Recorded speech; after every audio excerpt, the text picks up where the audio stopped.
This post, according to my numbering, is sketch 900 of my project over at sketchplanations.com.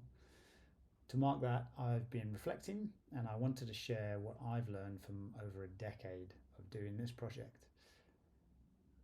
In the first year, I think way back in 2013, I was doing one sketch a day, and since then I've done one sketch a week, 52 a year, for over this decade without missing so far.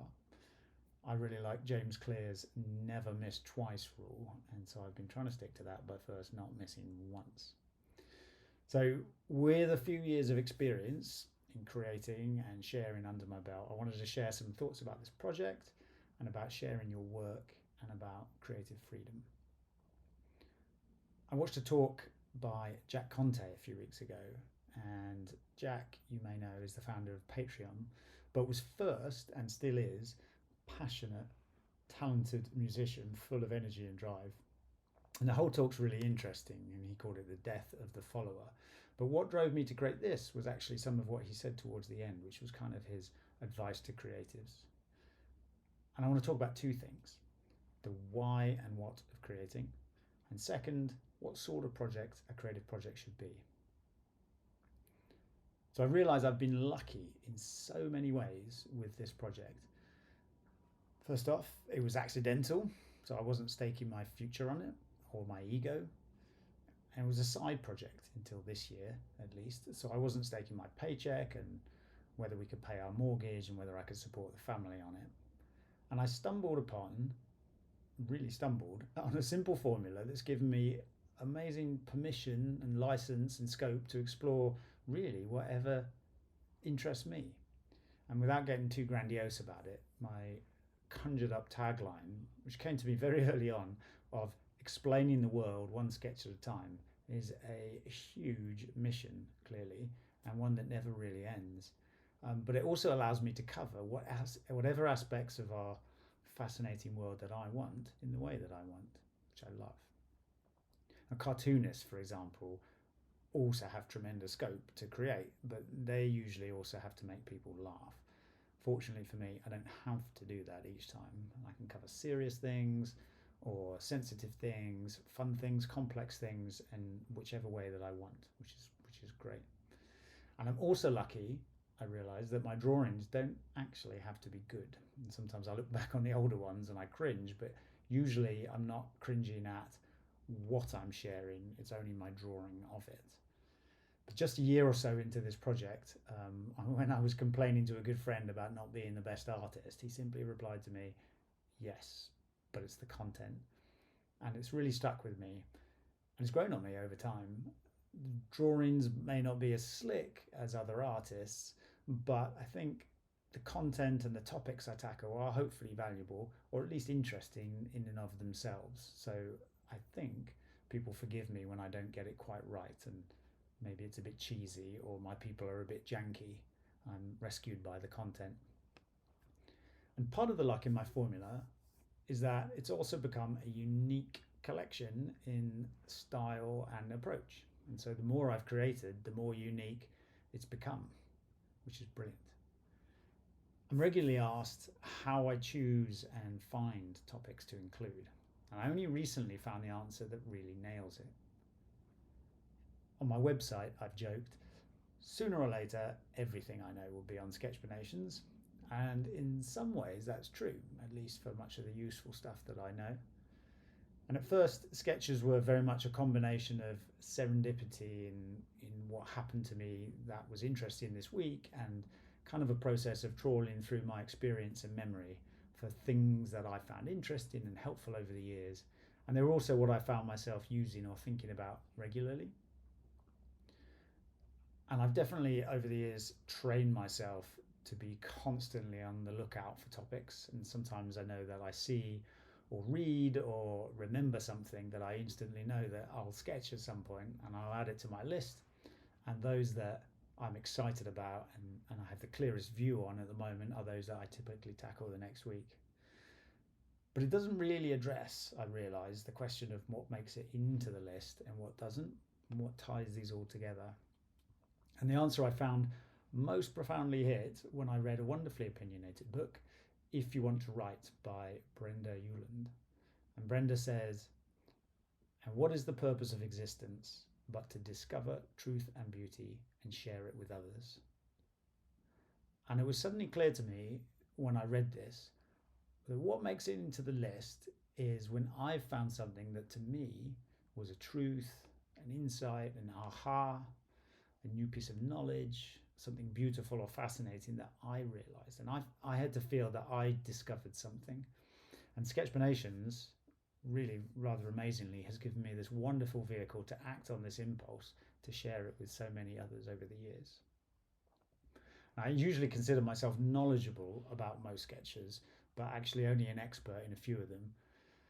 But very much like the age-old realization that the teacher learns more than the student, I can definitely tell you there's nothing like spending a day or more a week diving into a topic, thinking how to visualize it, researching, writing about it, and several hours sketching it and posting it online to cement it into your own brain. So I'm sure that I'm the one who's benefited the most from this project. And it's definitely not too long in a conversation with me. Those of you who know me well will realize that I struggle not to interrupt pretty soon with "there's a sketch for that," which I apologize for.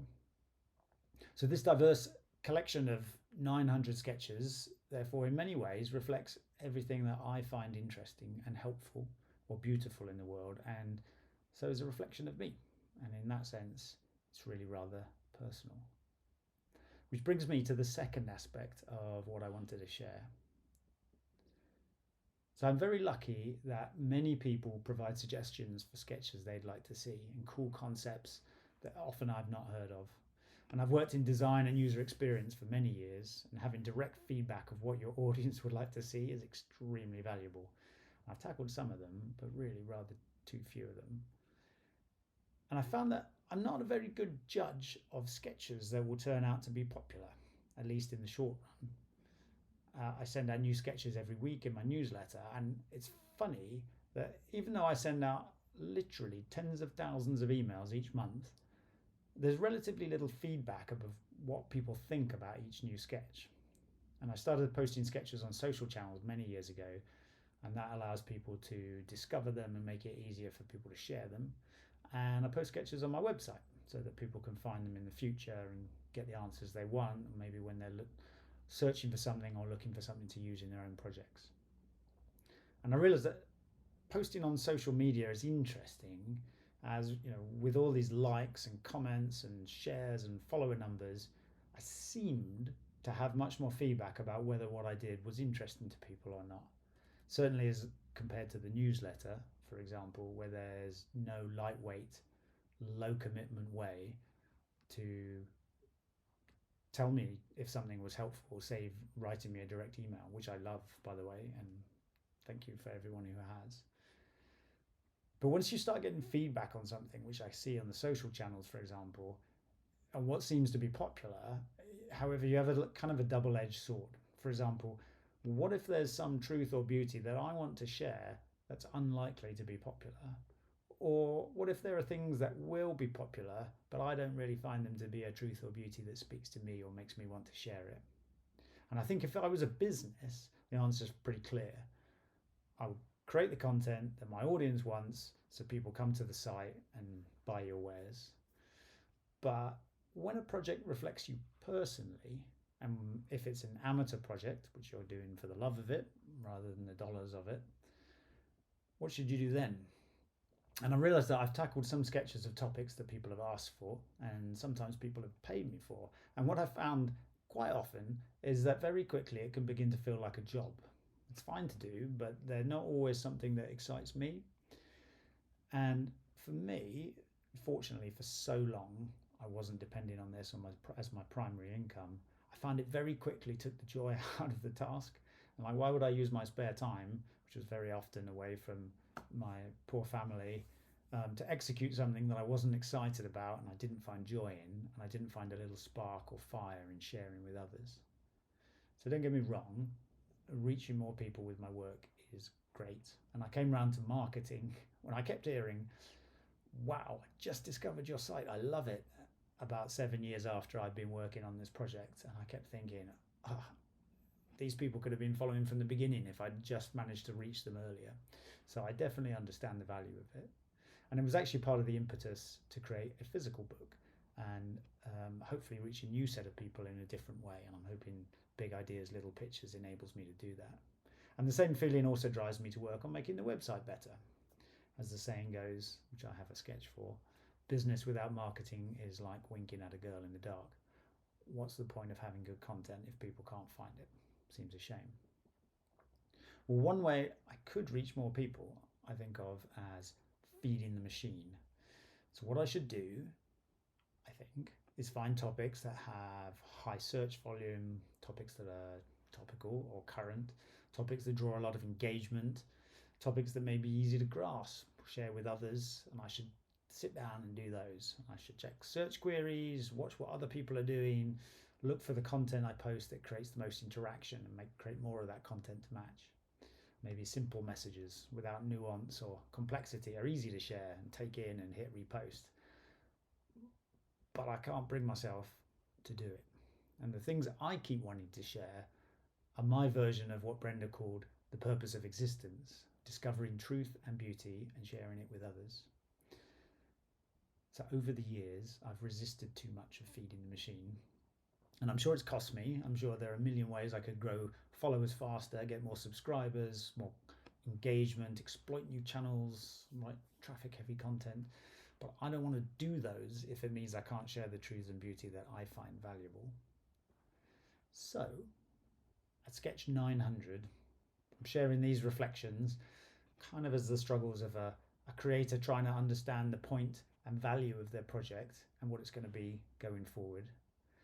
And to say that I plan to keep this project idiosyncratic, unexpected, personal, or in some ways a reflection of me, and this will at least keep it unique. And I know that you won't find it all speaks to you. You're not me after all, but for the times when I do get it right and when you can see the truth or beauty that I'm trying to share, even if it's just you and me who appreciate it, I hope that will keep it worth it. Jack Conte talks passionately and knowledgeably about the importance of building deep connections with small numbers of true fans. And he built Patreon, through which I've benefited so much. A deep personal thank you to everyone who is now supporting and has supported me in the past. It's made a massive difference. And I've decided I'd rather slowly create a deeper, more personal connection with people, perhaps like you, who've enjoyed my project by sharing the truth or beauty that I want to create, rather than to feed the machine and do what the machine says is needed. Selfishly, I hope that this will also make it interesting for me and maybe for you too, even if it might not do the rounds of the internet quite as well. So thanks everyone who's visited, enjoyed, talked about, listened to the podcast or shared my work over the years. So many of you have been generous in sharing and singing the praises of this little project. I'm immensely grateful. And of course, there's still so much more to explain about this world. Maybe 900 sketches is a lot of topics sketched, or maybe I'm just getting started. Thank you for being part of the journey. I'll see you at 1,000.